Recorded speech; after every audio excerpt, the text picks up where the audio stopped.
Welcome to my channel दिलचस्प कहानियां। More updates के लिए हमारे चैनल को सब्सक्राइब करें और नोटिफिकेशन आइकन प्रेस कर दें। तो चलिए कहानी शुरू करते हैं। फ्लोरा मेरे बराबर आकर बैठ गई। तुम इतने दिल चिकित्सा क्यों हो रहे हो? मुमकिन है तुम्हें तलख तजर्बात हुए हों, लेकिन ये तो दुनिया अच्छे लोगों से खाली तो नहीं है। मुझे किताबी गुफ्तगू मत करो फ्लोरा, ये सब बातें किताबों में ही अच्छी लगती हैं। अमली जिंदगी के तजर्बात इन सब की नफी करते हैं। फोन की घंटी ने फ्लोरा को जवाब देने का मौका ना दिया। उसने रिसीवर उठाकर कान से लगाया और फिर रिसीवर मेरी तरफ बढ़ाया। पास का फोन है।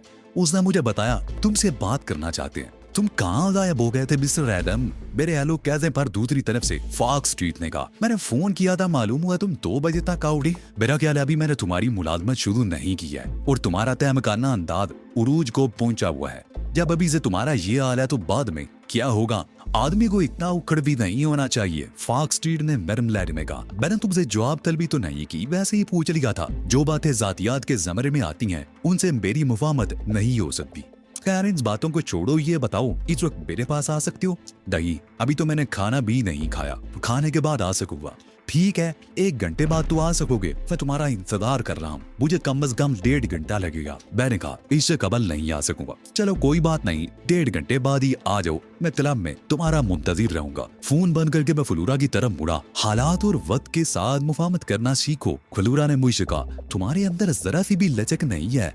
मैं निहायत लचकदार किस्म का आदमी हूँ, मगर जिस बात के लिए तुम मुझ में लचक देखने की ख्वाह हो वो कम अज कम मेरे लिए मुमकिन नहीं है। ओह स्वीदी हो, फ्लोरा ने कहा। खैर छोड़ो, पहले हम खाना खा लेते हैं। फ्लोरा के साथ खाना खाने के बाद मैंने क्लाउन नाइट क्लब का रुख किया। फॉक्स स्ट्रीट ने मुझे अपने कमरे में तलब किया और मैं पहले की तरह बड़ी बेतकल्फी से कुर्सी खींच कर बैठ गया। रात की तरह इस वक्त भी एडोना उसकी कुर्सी के अकब में खड़ी थी।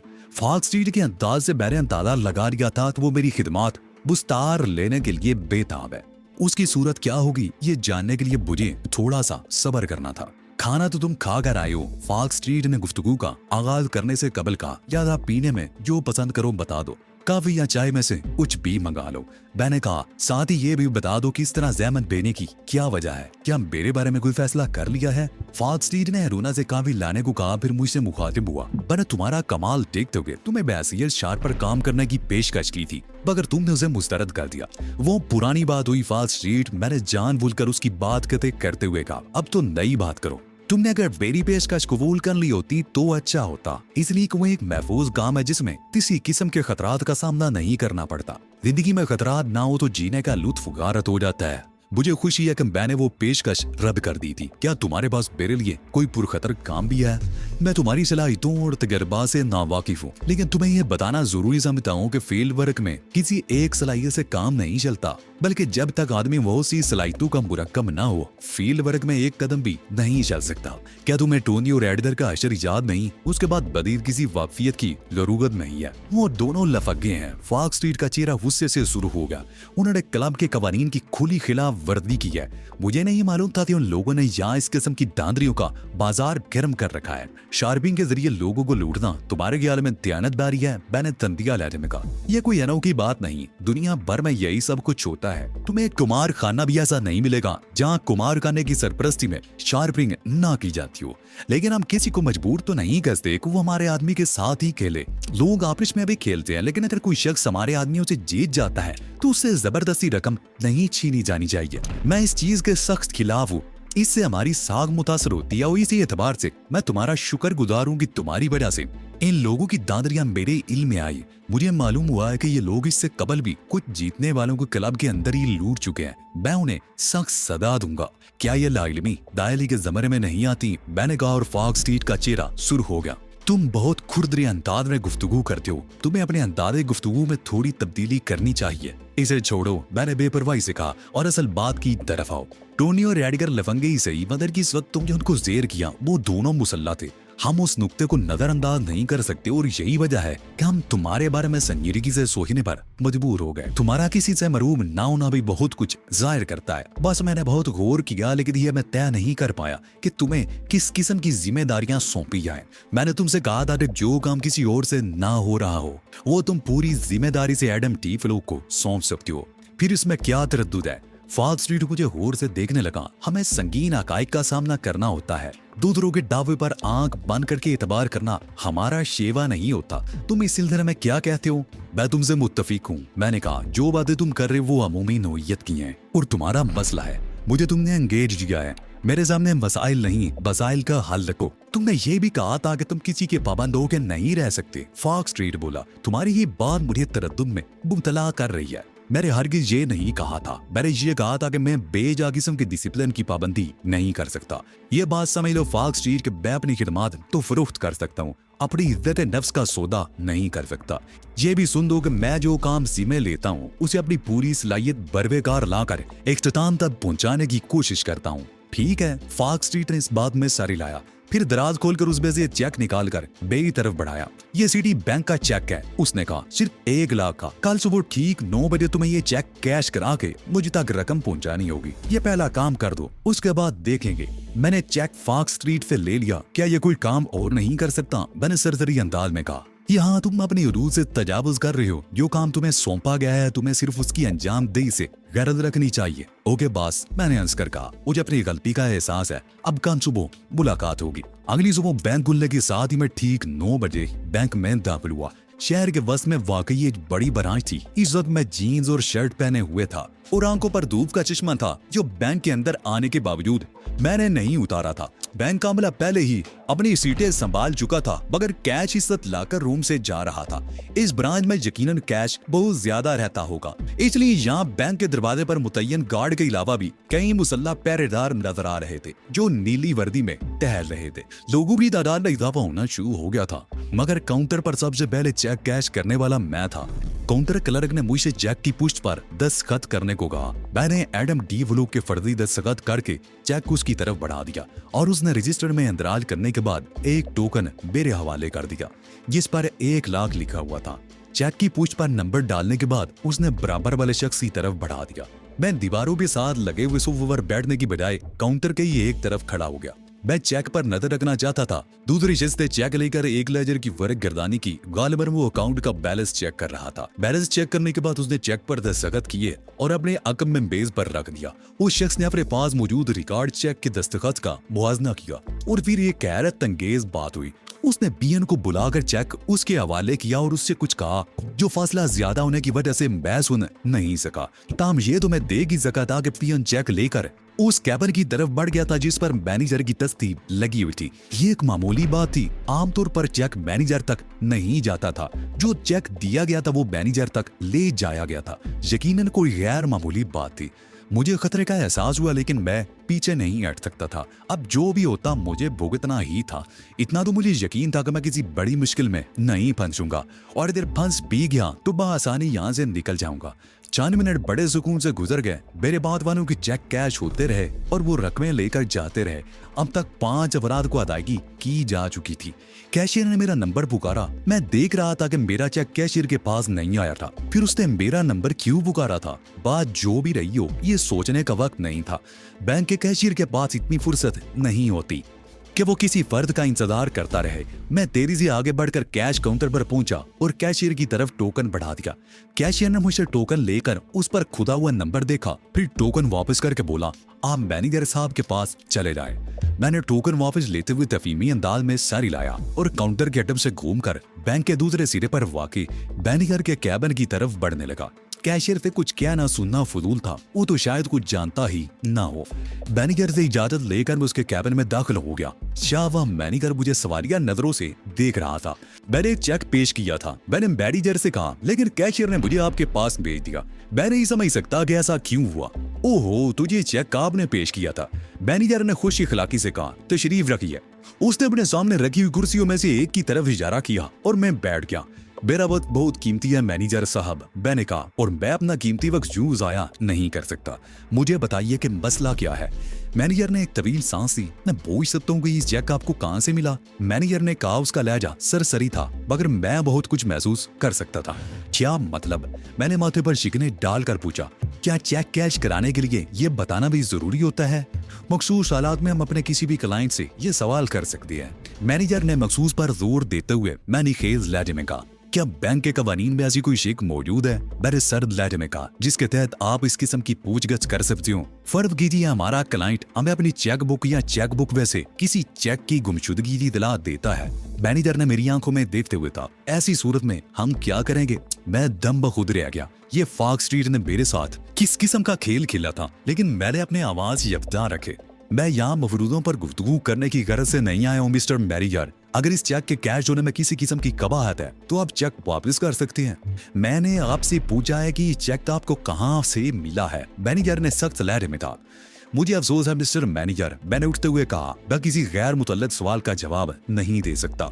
मुझे पहले ही मालूम था कि इसकी नौबत आएगी। मैनेजर के स्याह होठों पर मुस्कुराहट की एक लकीर सी उभरी और उसी वक्त उसके कैबिन का दरवाजा खुला और मुसल्ला पुलिस वाले अंदर दाखिल हुए। इस शख्स को गिरफ्तार करना है, मैनेजर ने उनसे कहा। इसने एक जाली चेक कैश कराने की कोशिश की थी। मैनेजर ने उनकी तरफ चेक बढ़ाया। इस चेक के मुताबिक इसका नाम एडम बी फ्लूक है और पुष्ट पर इसके दस्तखत भी हैं। हम इससे पूछगछ कर लेंगे जनाब, एक सिपाही ने मैनेजर से चेक लेते हुए कहा और दूसरा हाथ कड़ी लेकर मेरी तरफ बढ़ा। मैं बुरी तरह बुखला गया था। इस सूरत हाल का तो मैंने तसव्वुर भी नहीं किया था। अगर मुझे जरा सा भी अंदाजा होता कि बात इस हद तक भी बढ़ सकती है तो मैं पहले ही फरार हो गया होता, मगर अब तो यह भी मुमकिन नहीं रहा था। दो मुसल्ला पुलिस वाले कैबिन के बाहर भी मौजूद थे और पूरी तरह अलर्ट नजर आ रहे थे। बैंक के मुसल्ला गार्ड अलग मुस्तैद थे और उन सब की तवज्जो मैनेजर के कैबिन की तरफ थी। उन्हें नहीं मालूम था कि वहाँ क्या हो रहा है, लेकिन ये अंदाजा करना क्या मुश्किल था कि कोई गैर मामूली सूरत हाल है, वरना पुलिस क्यों आती? क्या हथकड़ी लगाना जरूरी है? मैंने धीमी आवाज में कहा, मैं शरीफ आदमी हूँ, बकवास मत करो। पुलिस वाला हुर्राया, शरीफ लोग जाली चेक पेश नहीं करते, हाथ आगे ला, वरना हम दूसरे तरीके भी जानते हैं। मैंने हाथ आगे बढ़ा दिया। ये सब कुछ गलतफहमी का नतीजा है। पुलिस स्टेशन चलकर मैं तुम्हें सब कुछ बता दूंगा। मैं वादा करता हूँ कि फरार होने की कोशिश नहीं करूंगा। अगर तुम मुझे बगैर हथकड़ी डाले ले चलो तो तुम्हारी मेहरबानी होगी। पुलिस वाले के अंदाज से यूं लग रहा था जैसे उसने मेरी एक बात भी ना सुनी हो। उसने बड़े ही नमाक से मुझे हथकड़ी पहनाई और फिर मैनेजर से इजाजत लेकर मुझे बैंक से बाहर ले आए। गुस्से की ज्यादती से मेरा बुरा हाल हो रहा था। मैं मादाम क्लारा से टकराने चला था, मगर उसके एक मामूली कारिंदे ने मुझे पुलिस के हाथों गिरफ्तार करा दिया। सबसे ज्यादा गुस्सा मुझे खुद अपने आप पर आ रहा था। इन चक्करों में पड़ने की क्या जरूरत थी? मादाम क्लारा से उस दिन आई था तो बराह रास्त भी तू इजा जा सकता था। कम अज कम ये दरगत तू ना मनती। अब पुलिस वालों से भुगतो। गम भक्तों ने एक नहीं सुनी, वरना तीसरी दुनिया के ममालिक की पुलिस तो ऐसी बातें सुनती है। मैं बैंक में मौजूद तमाम अफराद की तवज्जो का मरकज बन गया था। उनमें बच्चे बूढ़े सभी थे, खवातीन भी थी। वो सब मुझे यूं देख रहे थे जैसे मैं कोई अजूबा हूँ, ऐसा अजूबा जो उन्होंने पहले कभी ना देखा हो और ना मुस्तकबिल में नजर आने की कोई खबको हो। उन सब की निगाहें मुझे अपने जिस्म में बेवुस्त होती हुई महसूस हो रही थी, मगर मैं सर झुकाए चल रहा था। मेरा अंदाज यह था जैसे किसी हकीकी मुजरिम का हो सकता है और इसने मेरी अदाकारी का जरा भी दखल नहीं था। जो कुछ भी था फितरी था। मैं मुजरिम ना सही, मगर इस झुंझलाहट में जरूर मुबतला था कि मैंने गलती क्यों की। इस वक्त मैं ये सोचने को भी तैयार नहीं था कि मैं भी इंसान हूँ और मुझसे भी गलती सररद हो सकती है। बैंक से बाहर निकले तो बड़ी पूरी सड़क थी। बैंक से पुलिस वालों के साथ एक हथकड़ी बदस शख्स को निकलते देखकर बचमा लग गया। अगर मेरे हाथ में हथकड़ी ना होती तो इस लम्हे फायदा उठाकर मैं फरार होने की कोशिश कर सकता था। क्या पुलिस वालों ने जमा हो जाने वाले लोगों को बपकी देकर मुंतजिर किया था? बैंक के दरवाजे के सामने ही पुलिस की मोबाइल वैन मौजूद थी। उस वैन में सवार कराने से कबल मेरी सरसर ही तलाशी ली गई। शायद उन्हें मेरे पास किसी हथियार की तवक्को थी जो नहीं था। इस तरफ से मुतमईन होकर मुझे वैन में सवार करा दिया गया। दो पुलिस वाले मेरे दाएं बाएं और दो सामने बैठे थे। ड्राइवर के बराबर वाली निशस्त पर भी दो मुसल्ला पुलिस वाले मौजूद थे। इस तरह कुल 7 पुलिस वाले थे और मैं रहा था। मैंने दिल में हिसाब लगाया कि अगर मैं चाहूं भी तो फरार नहीं हो सकता। तो मेरी राह की सबसे बड़ी रुकावट हथकड़ी थी। बिलफड़न मैं उसके बावजूद कोई कोशिश करता तब भी इन पुलिस वालों से कुछ बैर नहीं था।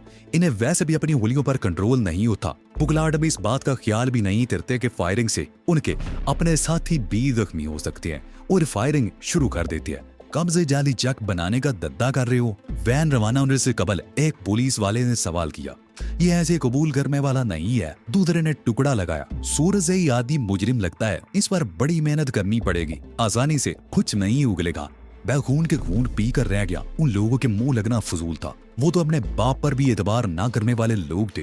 तहदीर की बात ना मानकर मैंने जो गलती की थी उसका खुमियादा भी मुझे ही भुगतना था। तहदीर के साथ साथ बुढ़ भी बराह रास्त तसादम के हक में था, जबकि मेरा ख्याल था कि मादाम क्लारा पर चुपके से वार करने में ज्यादा फायदा है। मगर एक बात मेरे हल्क से नहीं उतर रही थी, आखिर फॉक्स स्ट्रीट ने मेरे साथ ये हरकत क्यों की? उसे क्या फायदा पहुंच सकता है? कहीं ऐसा तो नहीं कि उसने मेरे बारे में किसी से भी मशवरा ना किया हो, सिर्फ मेरा वाइमा हो के मादाम क्लारा उसे ही अपने से किसी बड़े से मुझे एक इज़्म में शामिल करने की बात करेगा। मुमकिन है उसकी अना को मेरे रवैये से जो ठेस पहुंची है उसके नतीजे में उसने मुझे सजा देने के लिए ये हरकत की हो। चेक पर उसके अपने दस्तखत थे, इसलिए मैं यकीन से कह सकता था कि उसने जानबूझकर मुझे फंसवाया है। खुद ने मुझे चेक कैश कराने भेजा और खुद ही बैंक को चेक बुक की गुमशुदगी की इतला दे दी ताकि मैं पुलिस के चुंगल में फंस जाऊं। वो मुझे मेरी हैसियत का एहसास दिलाना चाहता था। मैं इस ख्यालात के बंगर में उलझा रहा। एक जराइम पेशा शख्स को इंतकाम लेने के लिए इतना अनोखा इंतकाम इख्तियार नहीं करना चाहिए था। अगर उसकी अना को ठेस पहुंची थी तो वो ये हिसाब बेबाक कर सकता था। मैं उसके क्लब की हुदूद में था। उसके एक इशारे पर उसकी आदमी मेरी तिक्का बोटी करने के दर पे हो जाते, मगर उसने ऐसा नहीं किया। मुझ पर उसकी शख्सियत का जो तासर मुरतब हुआ उसके एतबार से तो उसे इतना मुतहम्मिल मिजाज नहीं होना चाहिए था, कम अज कम इंतकाम लेने के मामले में। फिलहाल ये क्या माजरा है? अचानक मैंने ख्यालात से चौंक कर रकबी जालियों से बाहर की तरफ देखा और हैरान रह गया। वैन शहर की हदूद से बाहर निकल चुकी थी। तुम लोग मुझे कौन से थाने ले जा रहे हो? मैंने बुलंद आवाज से कहा। खामोश बैठो। एक पुलिस वाले ने मुझे झिड़क दिया। पूछगछ करने का हक सिर्फ हमें है। मैं खामोश हो गया। वाकई मुझे पूछगछ करने का हक नहीं था। यह हक तो सिर्फ पुलिस वालों का होता है, लेकिन मुझसे सोचने का और हैरान होने का हक तो नहीं छीन सकते थे। सो वो होता रहा। वैन अब जिस मुकाम से गुजर रही थी वहां सड़क के दोनों तरफ खेतों के सिलसिले थे। हम शहर से बहुत दूर निकल आए थे। मैं बहुत देर ख्यालात में डूबा रहा, इसलिए मुझे वक्त गुजरने का एहसास भी नहीं हो सका। मगर मैंने हर किस्म के ख्यालात ज़हन से झटक दिए थे और तवज्जो सिर्फ इस बात पर मरकूज कर भी थी कि किसी तरह वो रास्ते ज़हन नशीन करता रहूं जिन पर वैन चल रही थी। कुछ देर बाद वैन छिद्र दरख्तों के दरमियान एक पगडंडी पर मुड़ गई। कच्चे रास्ते पर अगरचे वैन सुस्त रफ्तारी से चल रही थी, मगर उसके बावजूद वैन को खासे झटके लग रहे थे। मैं संभल कर बैठ गया। कुछ देर मजीद गुजरने के बाद आखिरकार इस तकरीब दे सफर का इख्तिताम हुआ और वैन एक मुकाम पर रुक गई। तशरीफ लाइए सरकार, एक कांस्टेबल ने वैन का अकबी दरवाजा खोलते हुए तमस्खराना अंदाज में कहा, और मैं उसे कोई जवाब दिए बगैर उठ खड़ा हुआ। वैन से उतरकर मैंने इतराफ पर एक सरसरी निगाह डाली। वैन एक बोसीदा मकान के सामने रुकी थी जो या तो जेरे इस्तेमाल नहीं था या फिर उसके मकीन उसकी तरफ से कुछ ज्यादा ही बेपरवाही बरतने के आदी मालूम होते थे।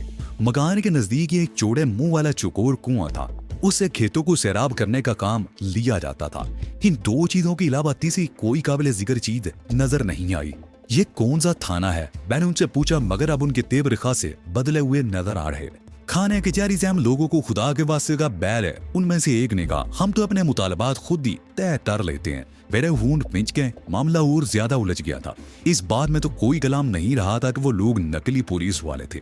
वो लोग मुझे मकान में लेकर आए और मुझे एक कमरे में धकेल कर दरवाजा बंद कर दिया। हथकड़ी पहले ही खोल दी गई थी। कमरे में सिर्फ एक दरवाजा था जो बाहर से बंद था। खिड़की एक भी नहीं थी और सामान के नाम पर कुछ भी नहीं था। मैं एक दीवार पे टिक कर खड़ा हो गया। बूढ़े वगैरह को मैंने खुद ही अपना ताकुब करने से मना कर दिया था, वरना उनमें से कोई मेरा ताकुब करता हुआ यहाँ तक जरूर पहुंच जाता। मगर अब तो उन्हें मालूम ही नहीं हो सकेगा कि मुझ पर क्या गुजरी है। तकरीबन 10 मिनट बाद कमरे का दरवाजा खुला और दो अपराध सादा लिबास में अंदर दाखिल हुए जो वैन की अगली सीट पर बैठे हुए थे। उनके साथ वो शख्स भी था जो ड्राइव कर रहा था, मगर वो दरवाजे ही में रुक गया। दोनों अपराध निहत्ते नजर आ रहे थे, जबकि ड्राइवर के हाथ में खुदकार राइफल थी। वो बहुत चौकन्ना अंदाज में दरवाजे पर खड़ा हो गया था। बकिया तो अफराद मकान से चले गए। मुझे उनकी बातें करने और क्या क्या लगाने की आवाजें आ रही थी। उन लोगों के कमरे में दाखिल होते ही मैं संभल कर बैठ गया। दोनों ही बेहद तनुमंद और उखड़ मिजाज नजर आ रहे थे। तुम्हारा नाम? उनमें से एक ने पूछा। उसका लहजा सख्त और अंदाज में नखुवत थी। चेक पर लिखा हुआ है, मैंने इस्तेहज़ाइया लहजे में कहा। क्या तुमने देखा नहीं? बकवास मत करो, उसने पहले से भी ज्यादा सख्त लहजे में कहा। जो कुछ पूछा जाए सिर्फ उसका जवाब दो, वरना बहुत बुरा असर होगा। मेरे होंठों पर मुस्कुराहट उभर आई। मेरा नाम एडी डी फलूक है, मैंने पुरसुकून लहजे में कहा। वो जब जो तुमने बैंक से कैश कराने की कोशिश की थी तुम्हें कहां से मिला था? मैं इस किस्म के किसी बेहुदा सवाल का जवाब नहीं देता। और तुम लोग मुझे सवाल और जवाब करने वाले होते कौन हो? मैंने बड़ी सख्ती से अपने होंठ बेंच लिए। दूसरा शख्स भी मुझे खूनख्वार नजरों से घूरने लगा था, मगर वो मुंह से कुछ नहीं बोला। मैं तुमसे आखिरी बार कह रहा हूँ कि जो कुछ पूछा जाए उसका जवाब सीधी तरह दो, पहली शख्स ने कहा जो अब तक सवाल करता रहा था। मैं अब भी तुम्हारे किसी सवाल का जवाब नहीं दूंगा। तुमसे जो किया जाए कर लो, मैंने बेपरवाही से कहा, मगर मैं हर किस्म की हालात से निमटने के लिए तैयार हो चुका था। मैं निहत्ता था और पूरी तरह उनके रहम करम पर था। ज्यादा उनसे बेपरवाही तो सरदर्द होनी ही थी। जरूरत से ज्यादा एतमाद आदमी को ले ही बैठता है। मेरे दो लोग जवाब ने उसे बरहम कर दिया।